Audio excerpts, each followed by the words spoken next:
Queen makes generous donation to help independent campaign to build a home for domestic abuse victims. The Queen has given a substantial sum to help the independent build a safe home for women fleeing domestic abuse. The Queen has personally backed the Independent's campaign to build a safe refuge for women and children fleeing domestic abuse.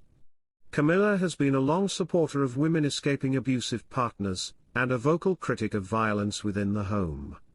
In a major intervention, she has now made a substantial private donation to the innovative Brick by Brick appeal, which is raising money for a safe, secure home for domestic abuse survivors. Hello viewers, please remember to subscribe and click on the notifications bell icon, so you will be notified whenever we upload new cookies about the British royal family. The Independent has teamed up with charity Refuge to raise £300,000, which will create a haven for women, their children and any pets. The Queen responded after Dame Joanna Lumley appealed to the nation to be a brick and buy a brick. Each £15 donation buys a brick, and work has already started on the foundations, thanks to the Independent's generous readers. A monumental £100,750 has already been raised, but more is needed to complete the project. An advisor to the monarch said she would take a keen interest as the plans evolve and described such safe spaces as vital in providing a lifeline to those at their lowest ebb. As thousands of women across the UK face danger in their own homes, one woman is turned away every 2 hours from a refuge because of a lack of space or capacity. Since the campaign launched 10 days ago, The Independent has reported on the plight of numerous women who have experienced being trapped in terrifying relationships with nowhere to turn.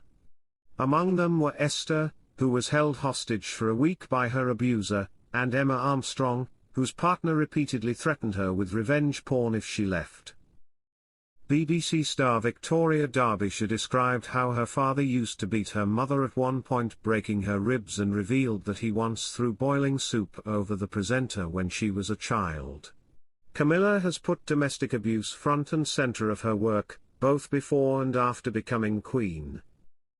After she made her donation, the Queen's advisor said, "Her Majesty has long campaigned for greater awareness and support for the victims of domestic and sexual violence, and was therefore greatly encouraged to learn of the Independent's brilliant initiative. Safe spaces for victims are so vital in providing a lifeline to those at their lowest ebb, and one can only imagine the additional toll for those who have special needs. The Queen has been delighted to make a personal contribution towards your goals, and I know she will take a keen interest as the plans evolve brick by brick as you help build a safer tomorrow." Among the celebrities who have also backed the campaign are Dame Helen Mirren, Sir Patrick Stewart, Cherie Blair, Olivia Colman, and David Morrissey.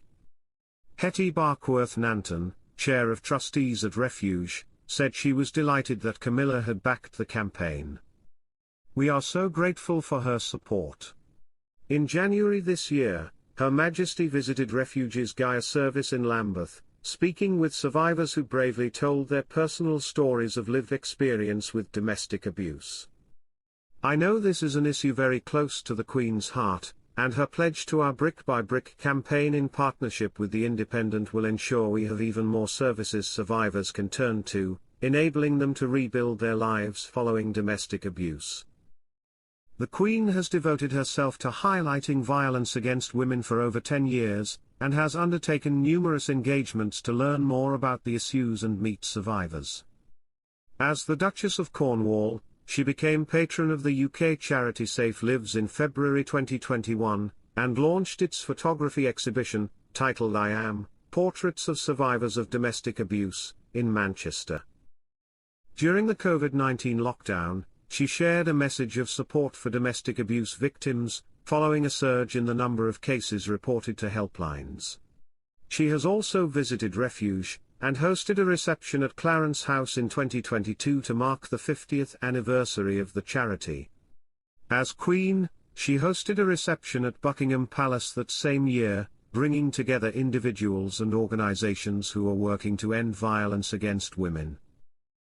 She is set to star in an ITV documentary airing later this year that follows her work. The program will include footage of her never-before-seen private meetings with survivors. Camilla's support for the Independence campaign will help domestic abuse victims rebuild their lives brick by brick. Queen Camilla, 76, debuted the piece at the event, pinning it on her blue sash just above Queen Elizabeth's family order, which features a portrait of the late monarch on a yellow ribbon. Camilla received Queen Elizabeth's family order in 2007. Royal watchers have been waiting to see King Charles' family order since his accession in September 2022, and Queen Camilla is the first person to wear it.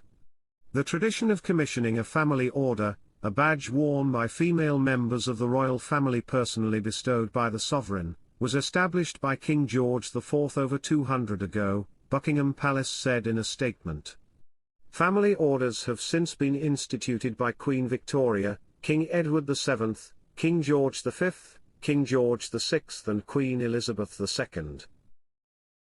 The honor was specially created for women in 1821, in part because only men could receive many honors. The family order is personally given out by the monarch without consultation with the government, traditionally after a female royal has been acting as a working member of the family for several years. Sophie, the Duchess of Edinburgh, also attended the state banquet honoring Japan's emperor and empress. However, she did not wear King Charles' family order. She did sport Queen Elizabeth's family order, which she was bestowed in 2004. The Duchess of Gloucester, who was given Queen Elizabeth's family order, also didn't wear the new accessory at the state banquet. Missing from the evening dinner were two other prominent royal women, Kate Middleton and Princess Anne. The Princess of Wales, 42, is a regular face during state visits, but she is continuing to stay largely out of the public eye amid her cancer treatment. Princess Kate joined the royal family at Trooping the Colour on June 15, but the outing did not signal a return to royal work and public life. Meanwhile, Princess Anne, 73, is in the hospital recovering from an incident over the weekend. King Charles' sister sustained a concussion and minor injuries consistent with a potential impact from a horse's head or legs at her Gatcombe Park home on June 23. The Telegraph reports that the Princess Royal is suffering memory loss related to the incident, which is thought to be temporary. The King, 75, kicked off Royal Week in Scotland on July 2 by participating in the ceremony of the keys in the gardens of the Palace of Holyrood House. King Charles, who is continuing cancer treatment, received a royal salute and inspected the Balaclava Company, 5 Scots Guard of Honour. The royal medical household is made up of the key physicians entrusted to care for the royal family. They are professionals at the top of their fields who also usually work across the NHS and privately. Thanks for watching. Please don't forget to like this video and drop comments. And most importantly, don't forget to subscribe and hit the notification bell so you don't miss anything.